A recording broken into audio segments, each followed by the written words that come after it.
টানা 6 দিন ধরে নিখোঁজ রয়েছেন সাঁইথিয়ার তৃণমূলের ব্লক সভাপতির ভাইপো মোহাম্মদ সালাউদ্দিন খান। তাকে ব্যবসায়িক টানাপোড়েনের কারণে খুন করা হয়েছে বলে সন্দেহ করছে পুলিশ এবং তার পরিবার। মোহাম্মদ বাজারের হরিণসিংগার একটি পাথর খাদানের নিচে বৃহস্পতিবার সকাল থেকেই পুলিশ জড়ো হতে শুরু করে। এরপর জেসিবি খাদানের নিচে গর্ত করা চলে। অনুমান করা হচ্ছে হয়তো সালাউদ্দিনকে খুন করে ওই পাথর খাদানের গর্তে ঢাকা দিয়ে রাখা হয়েছে।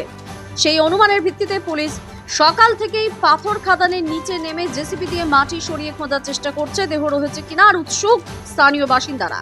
খাদানের চারিদিকে ঘিরে রয়েছে, তবে সূত্র মারফত জানা গিয়েছে প্রায় 50 ফুট নিচে তার দেহ পুঁতে হলেও হতে পারে, কিন্তু আসলে পাথর খাদানের ঠিক কোন জায়গায় তা নিয়ে সন্দেহ করছে পুলিশ।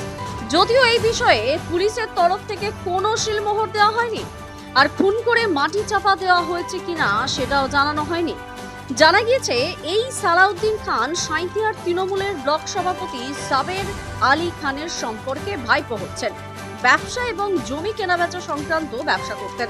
সিউড়ির লালকুঠি পাড়াতে ভাড়া থাকতেন তিনি, কিন্তু গত শুক্রবার নাকি একটি ফোন পেয়ে স্কুটি চালিয়ে বাড়ি থেকে বেরিয়ে পড়েন।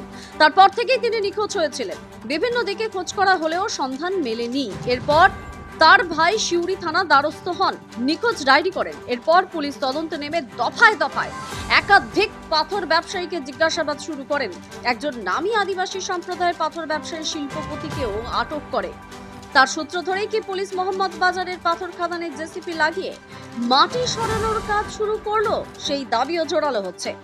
তবে যদি 50 ফুট নিচে গর্ত করে দেহ ফেলা হয় তাহলে তা উদ্ধার করতে সন্ধ্যা হয়ে যাবে বলেও মনে করা হচ্ছে। কিন্তু আদৌ খুন হয়েছে নাকি এখনো নিখোঁজ আছেন, সেই নিয়ে ধোঁয়াশা থেকেই গেল।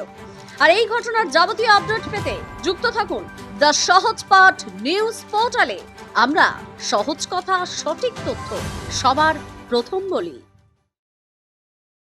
দ্য সহজ পাঠ, সহজ কথা, সঠিক তথ্য।